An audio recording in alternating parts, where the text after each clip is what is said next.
Welcome to the Life Optimizer podcast, where science meets everyday life and where we believe that tiny changes make a whole new you.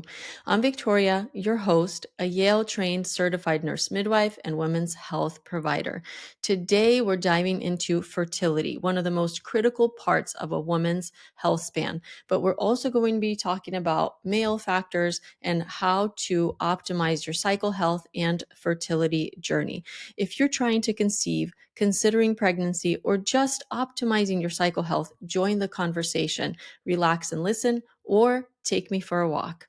Today, our guest is Brooke Boscovich, the fertility dietitian helping couples conceive naturally. Before we go on, I do ask that if you're enjoying the content on this channel, an easy and free way to support the work is for you to subscribe.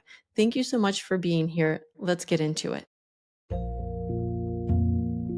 Today, I am excited to have Brooke Boscovich joining me. She's a registered dietitian, trained in functional medicine and specializing in fertility and reproductive health, and she's the founder of the Fertility Dietitian Health Practice. Brooke, welcome to the Life Optimizer podcast. Thank you so much for having me. I'm excited to talk all about fertility today.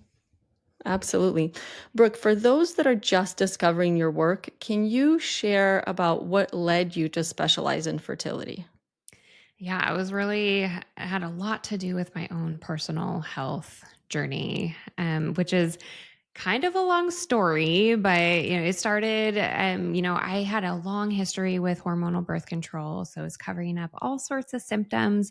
But I was also getting a lot of symptoms being on hormonal birth control. So really, one thing led to another. And at the time, I was studying nutrition, and I really kind of fell into finding support, both personally from a naturopathic doctor, but also through my schooling from another dietitian who was specializing in women's health. And so I started putting the pieces together that, my hormones are actually connected to what I'm eating and how I'm living. And I was in my master's program studying for nutrition and my dietetics certification. And so there was a lot of stress. There was not consistent sleep hours. I wasn't eating the best. Like I was eating quote unquote healthy, but I was certainly not eating enough.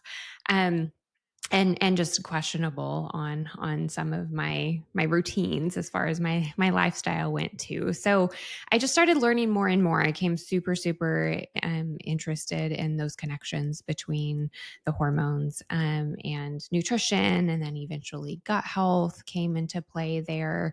Just working through my own health concerns. And one thing led to another after school. I had always wanted my own private practice. And so I did actually, I started working for a company, working with clients who were pre-diabetic. And I was seeing a lot of women that were actually experiencing things like PCOS and endometriosis in conjunction. So again, like I was just connecting the dots along the way, and eventually went on my own and just focused on women's health, because I think it's a very, as we all know, it's hasn't been researched a whole lot. So there's almost like a black hole when we talk about women's health.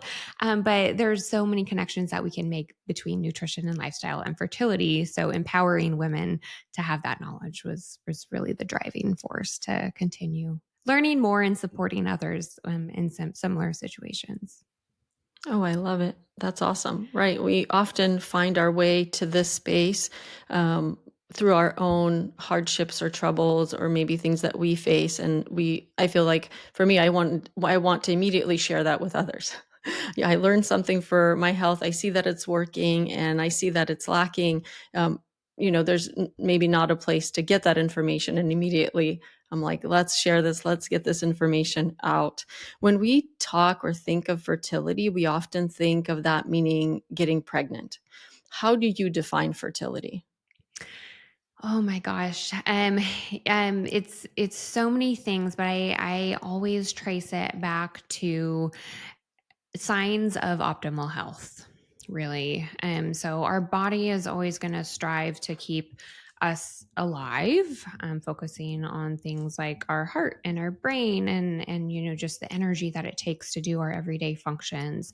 And then almost the leftover resources are going to go towards fertility, producing hormones, supporting follicle development or sperm development, and supporting the quality of those things. So if you're having a lot of symptoms for women around your cycle, it's likely that you're not getting enough resources to support fertility. And we need to kind of take a step back and figure out where that energy is actually going and how we can support the energy around fertility and reproduction as a whole.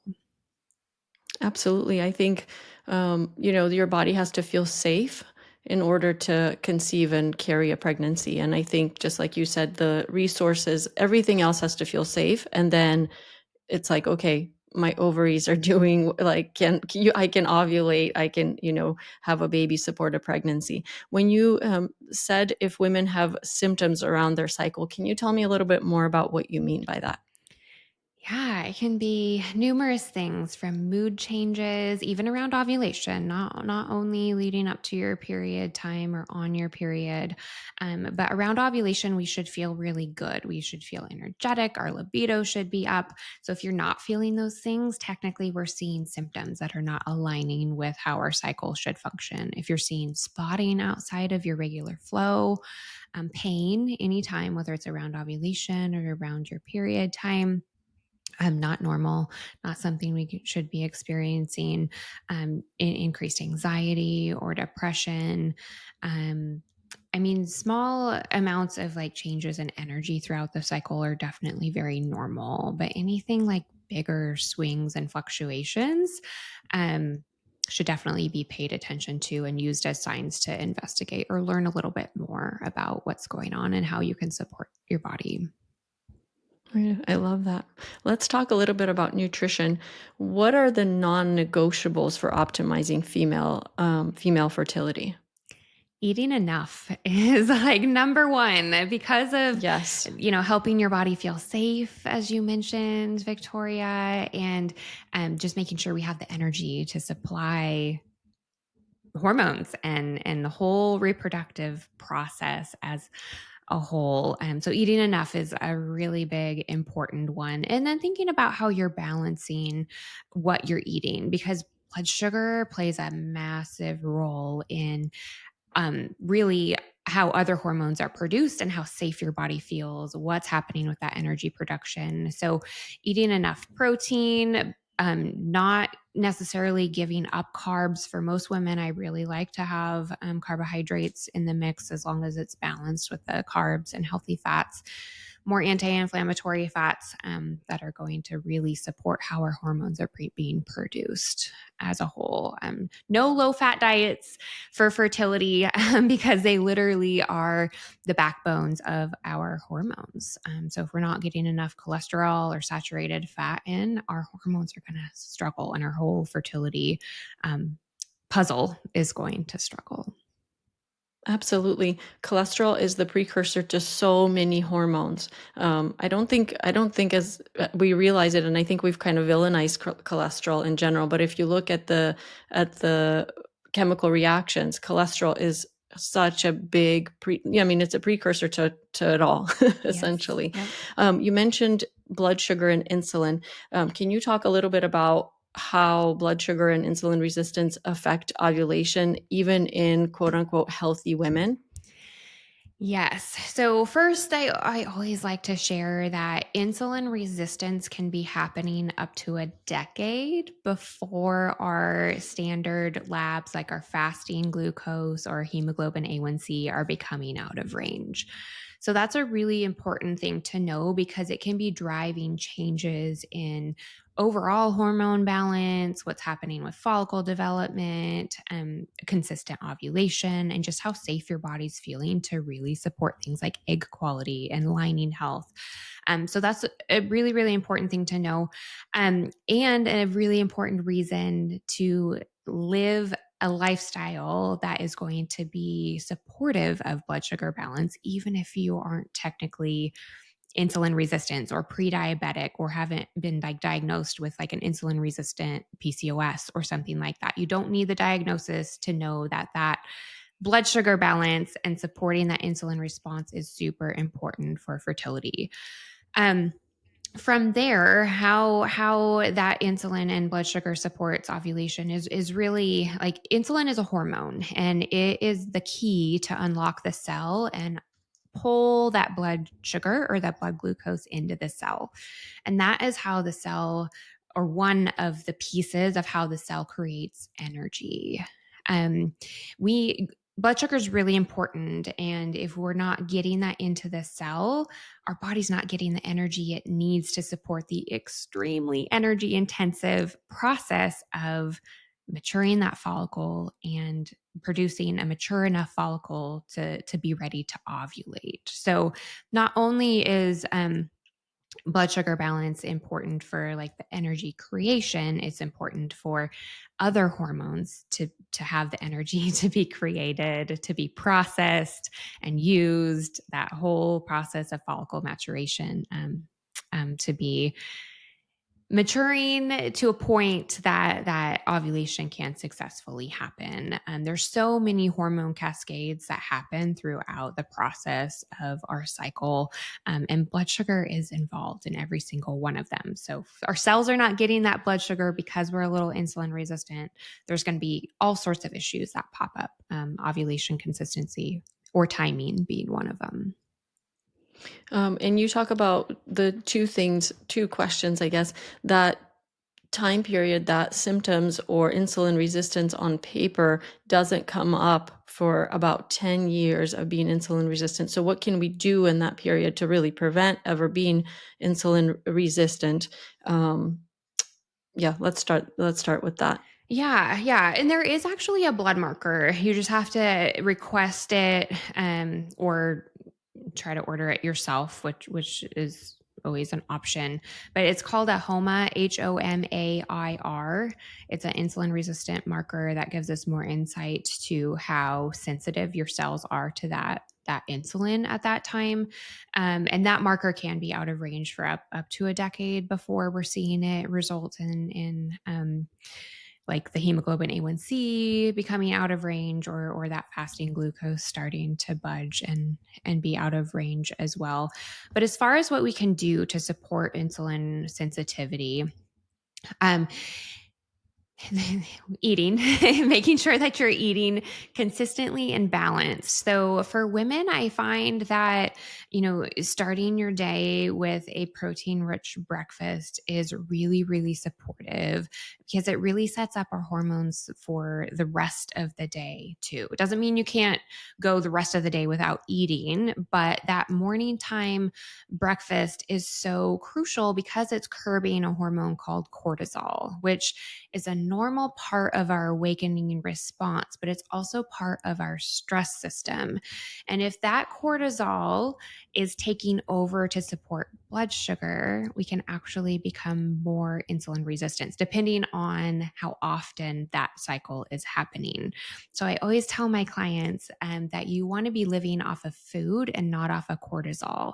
And the very first thing you can do every day is eat a protein rich breakfast to support that cortisol and more leveling out versus skyrocketing. Not only does that make the body feel less safe, it curbs your appetite. So if you're waking up without an appetite, it's not a good thing. Your body has learned to live off of cortisol more, and that's a really important shift that you can look for if you're not currently eating breakfast or if you're waiting hours to eat breakfast. Start having something to eat within an hour of waking, ideally, even if it's a smaller snack. Because if you're like, I cannot stomach a full meal at that time because I don't have an appetite, start with a small snack and your body will adapt because it will start to curb that cortisol. In the morning, and you'll notice a difference in that sense too. Another something to do to support insulin response is strength training. So maintaining muscle and even adding a little bit of muscle growth is really supportive. Our muscles are like glucose mops, and they do sensitize our cells to insulin, because muscle is something that keeps giving. Cardio, it has a lot of benefits too, but muscle is going to have more benefits throughout the day, like ongoing metabolic benefits. And then the third major thing would be sleep. Sleep quality is also really, really important. It's our time for our cells to rest and repair. Super important for many parts of fertility, but also for that insulin resistance piece. So, supporting the repair of cells, and the better quality sleep, as long as we're getting enough of it consistently, it can actually help with sensitizing cells to insulin as well. I love it. So food, eating enough, build muscle, and sleep. Big buckets, three big buckets, and lots of different things to work on in that, for supporting insulin sensitivity, or insulin working in your body. Absolutely. Two follow-up questions. One is there an amount of protein that you recommend? A lot of times, what's been in the studies are things 15 to 30 grams, preferably 30 grams of protein a meal. But you said you could start with a snack. And then talk a little bit about coffee, especially coffee on an empty stomach. I did that for a long time, until I, started to really feel that high that high cortisol in the morning, and really have had to, I've actually given up coffee now, but because my cortisol production even shifted. So I definitely think that coffee can play a role, because coffee is an appetite suppressant. So sometimes, women will have a coffee in the morning and then go until 11, 12 without any food, um, or see, I'm already getting on a soapbox because I have something to say about this, because I feel like you don't feel the effect of that coffee for a while, until maybe you get a little bit older or you're trying to conceive. And I think we see that. So tell me more. Tell me your thoughts about that. Yeah, I completely agree. Coffee can definitely be a driver of cortisol response, and some women can be asymptomatic to that, because their body's adapted to it in a way. But I have a similar story with coffee in the morning too. Like, it started really driving anxiety for me, and so I had to completely cut it out for a period of time too. And even now, I just mainly do it an occasional decaf coffee, and I can notice extreme effects from that too. But Sure. for majority of women, I recommend making sure that you're eating food before coffee. And if you are noticing symptoms from coffee, cutting it out for a while is going to be most beneficial. It doesn't mean that you're not ever going to be able to have it again, but support your body in adapting to a lower cortisol level, and learning to live off of food a little bit more than that cortisol response. And then, having it after food, or at the very least starting in the middle of your meal, and enjoying it kind of alongside the end of your breakfast if you wish. But always constantly, like with everything, listen to how your body's responding, because we are all a little bit different. And um, I think, I don't know if it's just our modern life, or um, our culture, but we have learned to shy away from our intuition and tuning into our body, because there's so much information out there. And we tend to see something and try it or take it almost as gospel. But your body is going to tell you what is right for you. And listening to that is always, always number one. So, yeah, not a big fan of coffee before food. And I'm forgetting, was there another part to your Yep, question? the amount of protein, Oh, especially in yes. the morning, protein Yeah. per meal or protein in the morning. Yeah. So I recommend 30 to 40 grams of protein in the morning meal, because a higher amount of protein at that time tends to be supportive throughout that day. And that's not something you need to just start all of a sudden. Like work into that slowly, especially if you're not eating anything in the morning. So start with, half that amount, aim for 15 grams of protein and more of a snack option, and watch your appetite and your body adapt to that, because it will. Give it time and aim to be fairly consistent with getting that in within about an hour of waking, but it will definitely adapt. And overall protein intake throughout the day, I am really recommending like 1 gram per pound of body weight in general. And that can obviously fluctuate depending on activity level. If you do have weight loss goals, like aiming for your goal weight in protein, grams of protein also. But if you're aiming to, do your strength training and gain some muscle, that's a really good recommendation to shoot for. Absolutely. Thank you for that. What are your thoughts about cycle syncing and eating for your cycle or eating with your phases? Yeah. So that can be super supportive for some women. And there's not really a big downside aside from it potentially leading to more stress. And if it's leading to more stress around food and nourishing your body, it's going to be a little bit counterintuitive. So I recommend like pulling pieces of cycle syncing or eating for living around your cycle in, but maybe not being so strict about all of the things needing to be a certain way in each phase of your cycle, because that is going to take away the goal of helping your body feel safe if it's adding a lot of stress, that is. So, like supporting our estrogen rise, which is really in the follicular phase and up into ovulation, can be really supportive by focusing like even more on fiber, for instance. And seeds can be really supportive of that. And then in the post ovulatory phase, for instance, really supporting, again, like fiber is still important around that time too, but it's not as much with the goal to like bind that estrogen and eliminate that estrogen. More anti-inflammatory foods around the post-ovulatory phase is really supportive, because it's going to support the hormone transitions of the estrogen decreasing and that progesterone increasing. So, thinking things like fatty fish and herbs and spices like turmeric and ginger are all super supportive.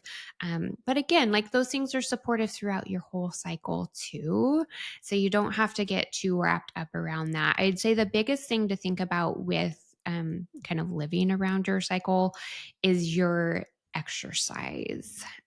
So if you're feeling more tired in certain phases of your cycle, or, you do start strength training and lifting weights and you're finding that, you're not able to do as many reps or do as heavy of weights, give yourself grace, because that is essentially cycle syncing. Like you're going to decrease your weights, you're going to go slower, maybe less intense of exercise around like the post ovulatory phase. Maybe you're resting completely on your period.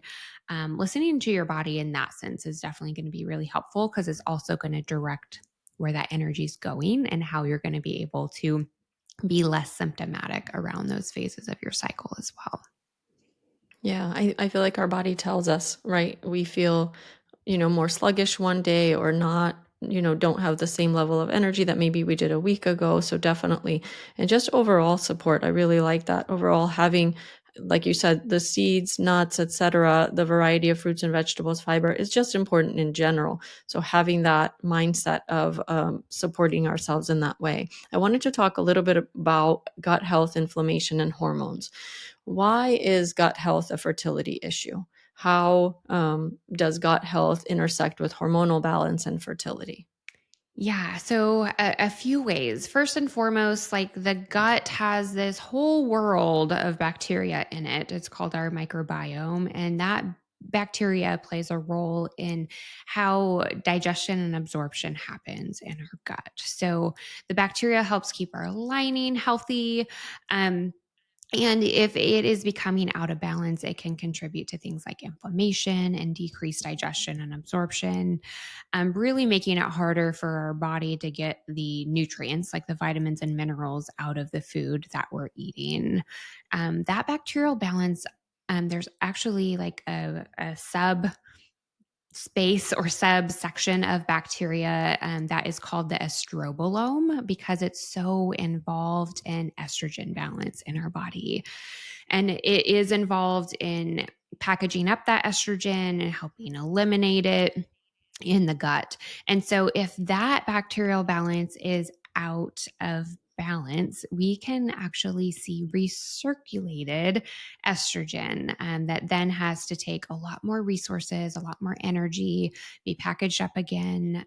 It becomes more inflammatory, can produce more symptoms throughout our cycle when that's happening. And so that's really all tied into what's happening with bacterial balance in the gut.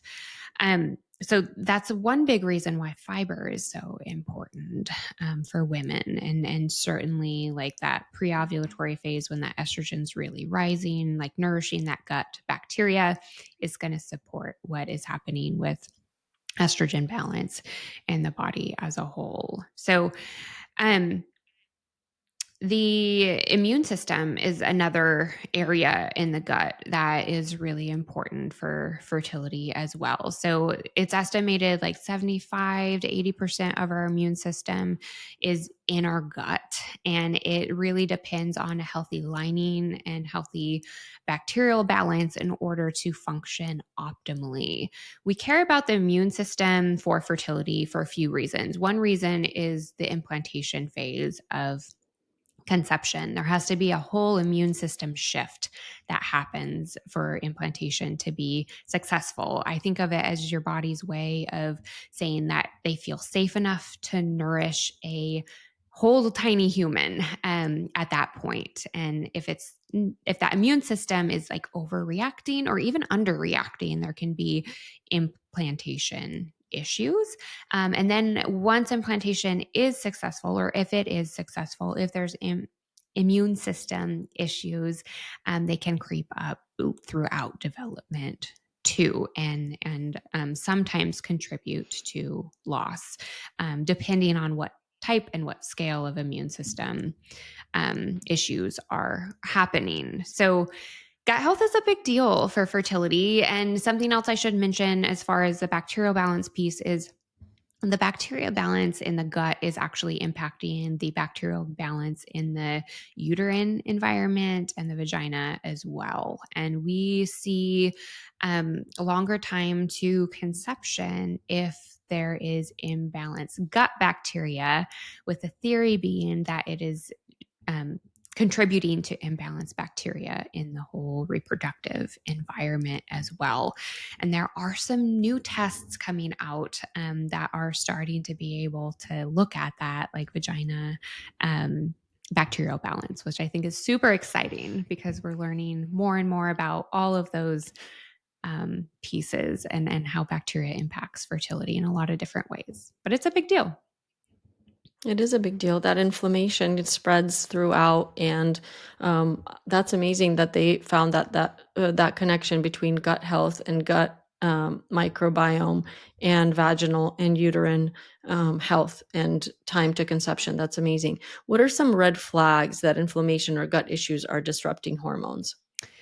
Yeah. So, I mean, that is a hard question, honestly, because there's not always digestive symptoms when the microbiome is contributing to cycle symptoms or fertility barriers. The majority of the clients that I work with, about 80% of the couples that I work with, have been labeled with unexplained infertility. And so, um, even if there's not GI symptoms happening, I am recommending that we're testing the gut because I have never not found a barrier in the gut for my unexplained infertility clients.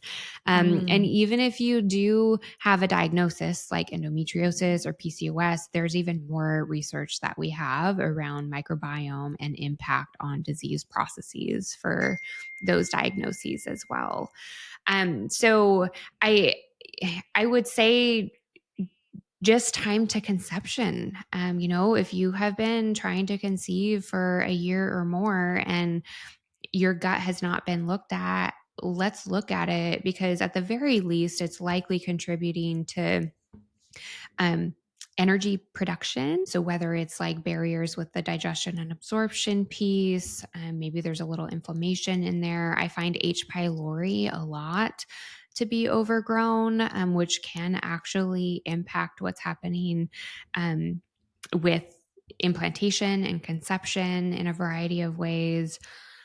Um, yeah. So no super specific symptoms. I mean, gut for sure, where I'm like, yeah, there's absolutely something going on with the gut, is of course irregular bowel movements, like you're not having 1 to 3 bowel movements every day. We know that there's something going on in the gut. There's a reason for that.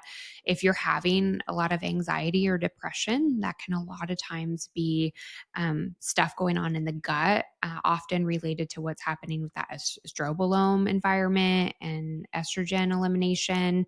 If there's skin concerns or a lot of like food intolerances, yeah, there's absolutely some underlying stuff in the gut. My approach to a variety of food intolerances is definitely looking at the underlying gut bacteria, because it's most likely what's underlying and not the food itself, in a lot of cases. Absolutely. Yeah, I completely agree. I wanted to shift gears a little bit. We know that men are 50% of the equation here. So we've been mostly focusing on cycle health and female health. And you do treat couples and work with couples. What should every man start doing today to improve sperm health? Oh, well, make sure that you're not smoking. Drugs or tobacco is a big no-no. Marijuana is popping up more and more. Something I definitely have to screen for more, but it's a big no for sperm. So I think of sperm as like a tinfoil army. They are mighty, but they are very susceptible to damage, just like tinfoil, easy to put those little dents in it. Um, so when we're thinking about sperm, we're thinking about supporting how it's produced, which is around like a 80-day process. Spermatogenesis is. So we're focusing on giving them the resources that they need to be good quality. So we definitely want to be getting enough protein, eating enough as well. Thinking a lot about antioxidants, because again, they're kind of like that tinfoil army, and antioxidants are going to help protect them against the damage that is happening. So lots of color in the diet is where you're going to get those antioxidants. Red and orange fruits and vegetables have certain antioxidants in them that are really supportive for sperm health. And then things like supporting the sperm when they are in storage. So the male body is designed to keep the sperm outside of the body for a reason, because it's damaged easily by temperature. So it's designed to keep them cooler than your body temperature. And so we don't want to be doing hot tubs or saunas, things that are going to add a lot of heat, provide a damage. And even if you're wearing clothes that are really restrictive and restricting that blood flow, creating a lot of heat, also contributing to a fair amount of damage there. So thinking about those things around supporting your sperm are typically where I recommend starting. And then, of course, if you get a semen analysis, some of your parameters are off, we can get even more individualized around supporting those. Absolutely. And I heard you say that that life cycle about 80 days. So do you feel like at least 80 days before conception, men should start to optimize, or, what's that timeline like? Yeah, I recommend doing it together. So the female kind of the time that it takes that follicle to fully mature is about 90 days. Well, the time that we have the most impact on that follicle maturation is about 90 days. So going at it with your partner is a perfect goal because it's going to be a similar time frame. And so a minimum of 3 to 4 months is what I recommend for couples to really focus in on that preconception nutrition and lifestyle support. Do you have any lifestyle, maybe toxins that impact male fertility the most? And how reversible is it? Yeah, yes. So big topic for sure. Oh, yeah. We could do a whole podcast on this topic, but some of the big ones are going to be your artificial fragrance and your plastics. So like BPA. So I recommend completely ditching all of the artificial fragrances. And something to know if this is the first time that you're hearing this is that labels or products can put fragrance on a label and nothing else. That is an artificial fragrance, most likely, which is a chemical makeup. It's secret. So they have like proprietary um, um, blends of chemicals, but they're all endocrine disruptors and something that definitely damages both sperm and egg quality. The good news is that it is definitely reversible. So taking those out for that preconception time period of 3 to 4 months is going to make a difference. And another fun fact is artificial fragrances are not allowed in IVF clinics because they know that they damage the embryos. Okay. So we should all be living our lives if we're thinking about fertility in the 3 to 6 months without artificial fragrance as much as possible. So no artificial like air fresheners, candles, anything like that. Things like perfumes, colognes. Think about lotions, any products you're putting on your body, anything that's around your body, cleaning products or something else too, because those chemical fragrances are designed to last. So they keep giving. And that is part of why they are so offensive to both egg and sperm quality. They actually damage the DNA of an egg and a sperm. Okay, so fragrance is a big one. And then plastics. So this is a wild conversation when we talk about plastics because clothing is actually a big culprit for plastics. When we think about our synthetic fabric blends like polyester, it's plastic.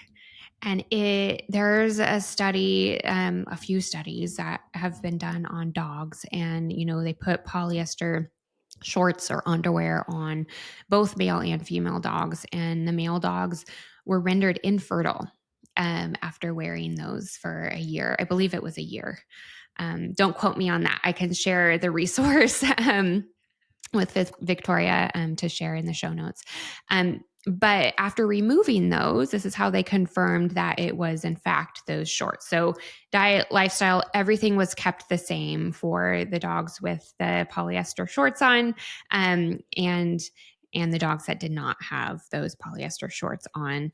And then they found that it really tanked their testosterone. No sperm were being produced, or very little, infertile at that point. They took them off and gave them time to recoup from not having those shorts or polyester underwear on, and their fertility returned. So that is the good news. We can take them away and fertility does return. But it's crazy to think that fabrics are contributing to decrease in fertility. So for men and women, if you're I'd like to say if you are sweating in it, if you're sleeping in it, or if you're sitting on it, to try to make it a natural fabric. So definitely anything underwear wise that it's right on your reproductive system.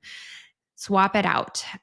Bamboo fabrics are great. Cotton is great. Just look and see if it's a blend, because a lot of them are, and you want to ditch the synthetic blends as much as possible. And then, of course, plastic that we're storing our food in. Cooking with, also great areas to swap because they do leach into our food, and then we're ingesting them that way as well. Never heat anything in plastic. Swap out all the plastic, like cooking utensils as well. I mean, another big endocrine disruptor is actually like nonstick pans, which is a whole nother step into the toxin conversation.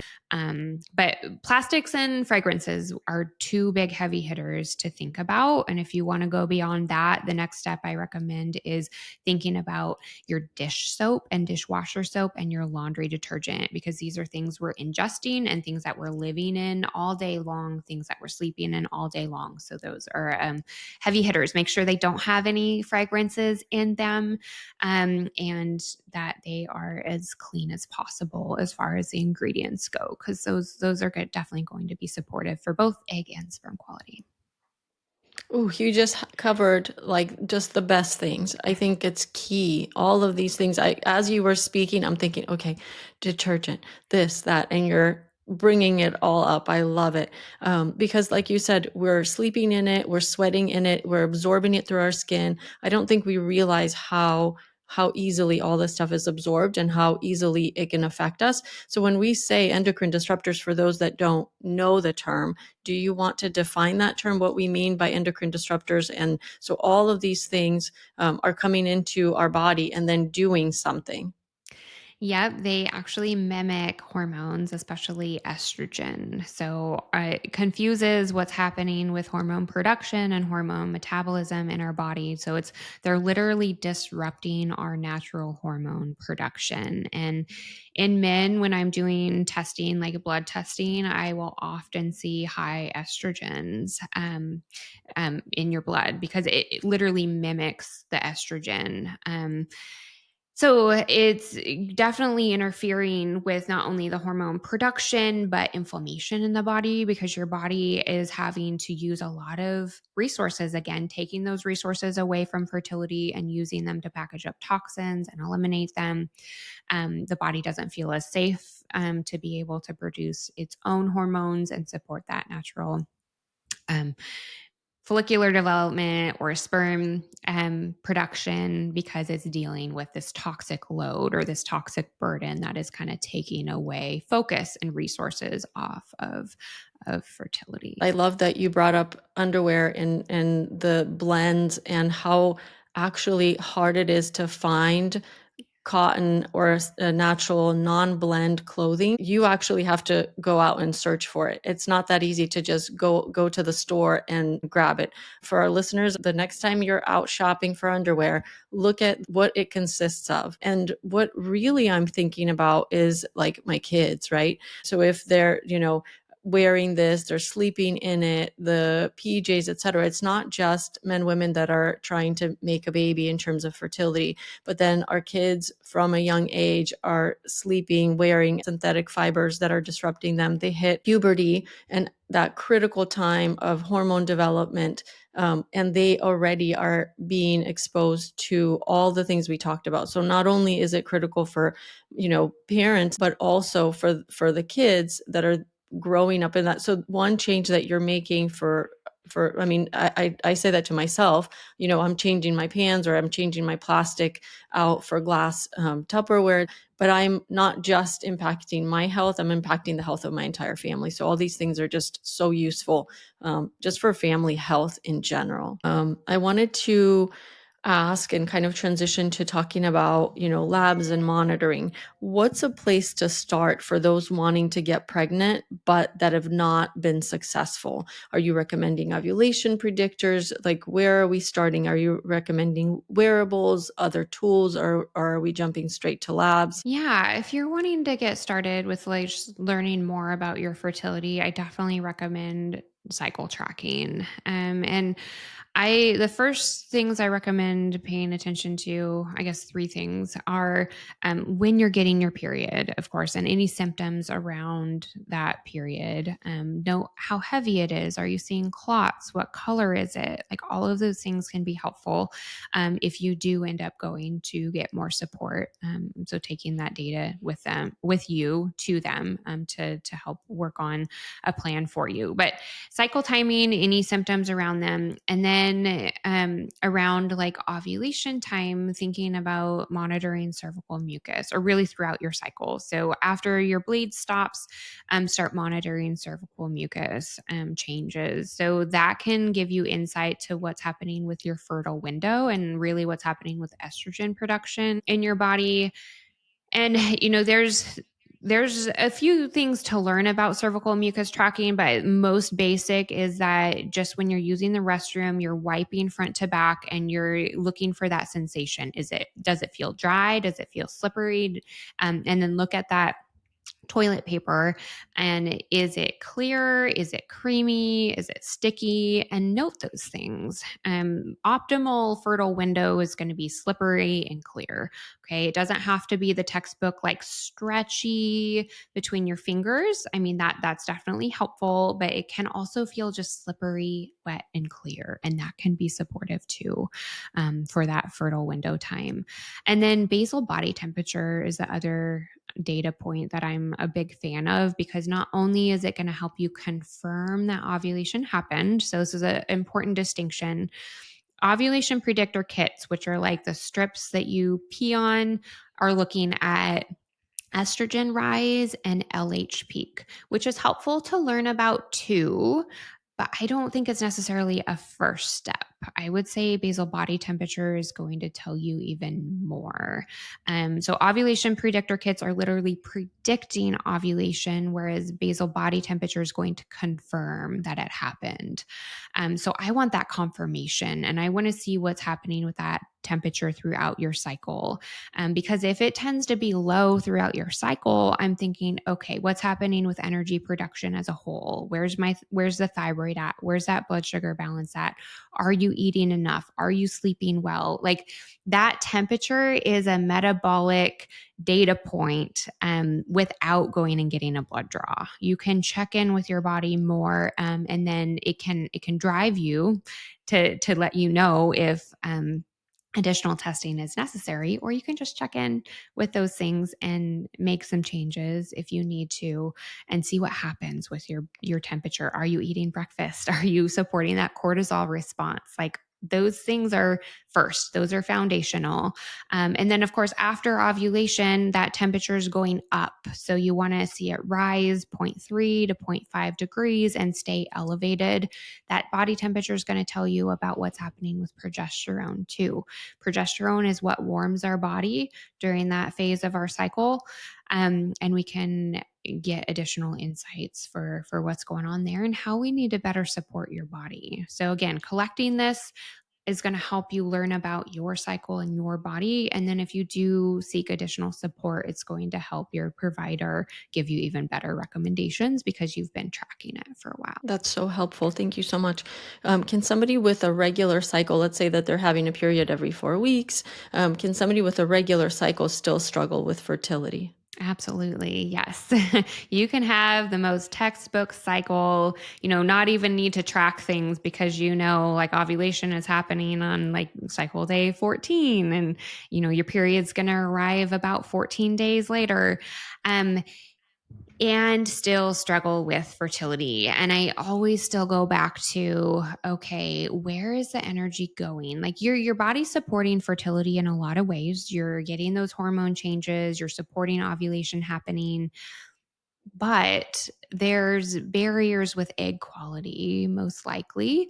And of course, the other side of the equation, we need to deep dive into male fertility as well. So, most of the men that I see are subfertile, even though they've Mm. been told that their semen analysis looks good or fine or great, even those parameters, there's a huge difference between optimal sperm and quote unquote normal sperm. And we have to look at DNA fragmentation.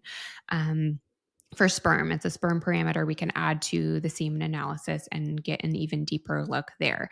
But yes, I'm thinking all things egg quality. If your cycle is totally normal, I'm still thinking what's going on with toxic burden, what's going on with that bacterial balance in your gut. Even if you're eating enough, like, are we getting all the nutrients we need out of our food to support the DNA programming of your follicle health, which is the literal egg quality piece? And then, even though your body feels safe enough to ovulate regularly, does it feel safe enough to support implantation? So, what's going on with that immune system piece as well? Absolutely. What's a supplement that you see misused often in the fertility space? Oh, goodness. Herbal supplements, especially ones like, well, and hormonal. So, DHEA is an actual hormone that we produce and is often misused in supplemental form too, which is so funny to me, because providers will recommend it based on a lab, but then they won't monitor that lab, and it is a hormone, so it can cause a lot of issues if we're taking too much of it. And then Vitex as well. So Vitex can definitely be misused, as well as ones that bind estrogen. So Dutch tests are a fairly popular test to get, looking at dried urine, which help look at like hormone metabolism. But don't DIY your recommendations around those tests, because if you start taking like an herbal supplement that's binding estrogen based on those test results, but you don't understand all of the pathways of the estrogen, it can actually drive your total estrogen lower instead of just make it less inflammatory, for instance. And if we drive overall estrogen too low, it's going to impact ovulation timing, lining health. So try not to DIY any supplements. And if you are put on a hormone, make sure that it's being monitored. Absolutely. What's one fertility myth that you wish that the internet would stop repeating? Oh, where do I even start? I mean, male fertility, thankfully, is getting more and more airtime. But some really common myths are that fertility is a female issue, and if the male has um, had a child before or had one semen analysis a year ago, then they're all good to go, which is so not true. Sperm can change drastically in a 3 to 4 month time period because of that sperm cycle and how it functions. But yeah, it's definitely not just a female issue. And the amount of work that females tend to do on changing on, well, first testing and investigation and then making nutrition and lifestyle changes, it should be equal to what the male is doing too. So if you are listening to this and your hubby or your partner is not doing the changes alongside you, you are really missing out on decreasing that time to conception even more drastically. Thank you. That's really important, really important. Um, what about lifestyle? We touched a little bit about on the toxic burden, but what about stress? Can stress alone delay or affect ovulation? And maybe how is that dysregulation of the nervous system? How does it play into the hormonal balance? Certainly. Yeah. So when I think of stress, I'm thinking of all different kinds of stress. So we have our internal stressors, which can be that blood sugar imbalance, for instance, or it can be a high toxic load, also a big stressor. And both of those things are definitely taking resources away from supporting fertility, which can absolutely lead to delay in ovulation.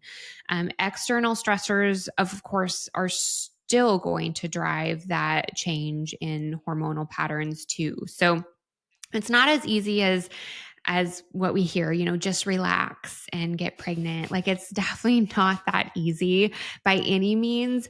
But if you think of traveling, for instance, especially flying, can change ovulation patterns and cycle timing and hormone fluctuations as a whole. It is technically a stressor on the body, just with the pressure changes and the time zone changes. Circadian rhythm is very, very closely tied to what's happening with our hormone patterns and our ovulation. So, sleep in itself, even if you're not traveling, but your sleep cycle is getting switched up, that is a stressor. It is going to impact what's happening with where your resources are going. Because if you're not getting that good rest and repair time overnight, your body's going to be working harder during the day to do those rest and repair functions. And again, it's taking resources away, it's directing energy away from fertility. So, no matter whether it's an internal stressor or an external stressor, it's a similar process of how it's going to impact fertility and cycling as a whole. So if you're unsure as to where that stress is coming from or how to support that nervous system piece of supporting fertility, I always recommend starting with sleep and food, because we can control a lot or decrease a lot of stressors with circadian rhythm support, and food is really a big part of that circadian rhythm support. So decreasing screen time before bed, dimming your lights when the sun goes down outside, and going to bed about the same time, waking up about the same time, going outside and watching that sunrise, or getting that skylight before you're on a screen, or turning on a bunch of artificial lights. The sun is your friend for fertility, and more skylight time is definitely not only going to support your sleep, it's supporting your overall circadian rhythm and your nervous system. And then the food, with starting with that protein rich breakfast within an hour of waking, eating consistently throughout the day, stopping eating when the sun goes down. I mean, those are super foundational for overall nervous system support and fertility support in a lot of ways. Absolutely. Thank you for that. To break things up a little bit, I wanted to do a rapid fire round with you and do some questions around fertility. How do you feel about that? Let's do it. Perfect. Okay, ready? One food you'd have every day for fertility. Avocado. One food to stop eating immediately for hormonal health. Oh man. um I would say like canola oil or vegetable oil. What is the most underrated fertility lab test? Underrated. I would say just nutritional markers as a whole, like our B12 and our iron panel. Absolutely. Three must-have pantry items for cycle health. Ooh, I would say sardines and all good quality olive oil and ground flaxseed. Mhm. All good. Yeah.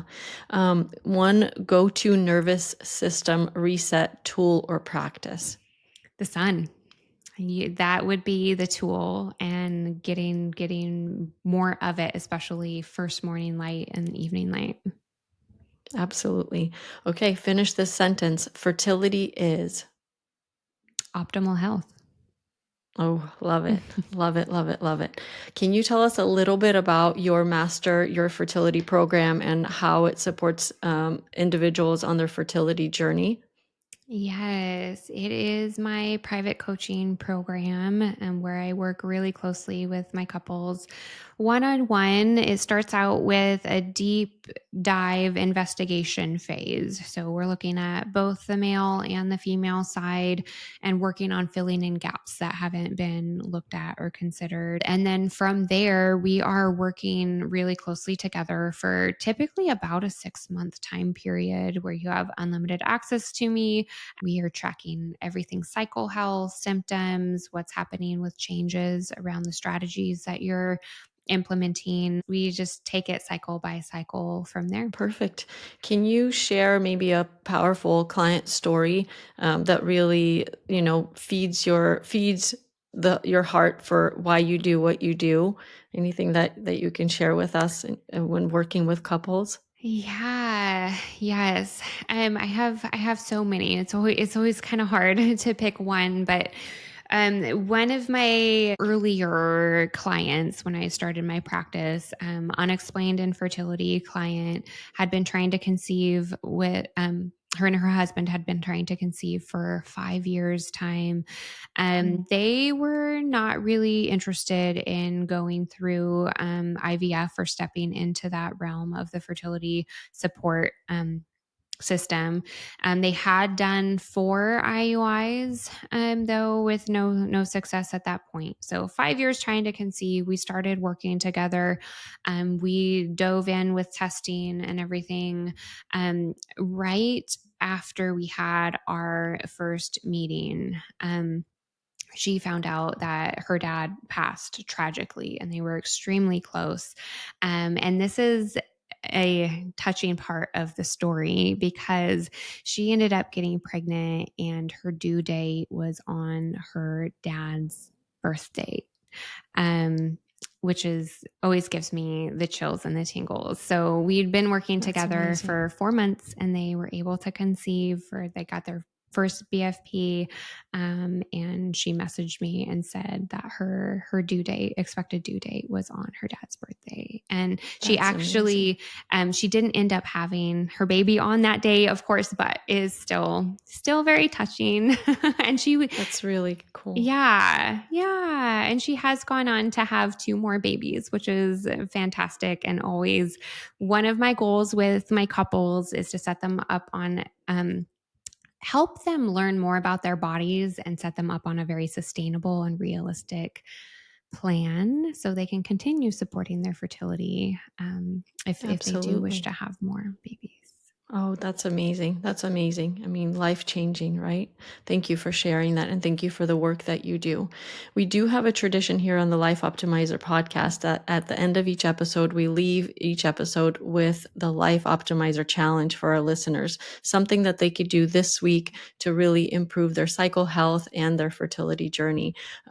What's one thing that maybe our listeners can work on? You think that would be foundational? I would say breakfast. Work on that protein rich breakfast within 1 hour of waking. It can actually be life changing if you're not already doing it, because it's going to support your mood and your stress and your blood sugar throughout the entire day. It can even support your sleep quality the next night. Brooke, thank you so much for joining me today and for sharing your great wisdom about fertility and hormone health. Where can people find you online to connect with you, to get more information? Yeah, come follow me on Instagram. My handle is the.fertility.dietitian. Lots of free info there. And you can always visit my website as well, which is thefertilitydietitian.health. I have a blog and lots of resources on there as well. Absolutely. Thank you so much. Thank you for tuning in to the Life Optimizer podcast. If you loved Brooke's insights as much as I did, share this with somebody who's navigating fertility or cycle health. Remember, you are in charge of your health. Start optimizing today because over time, tiny changes will lead to a whole new you. Thanks for being here. See you next time.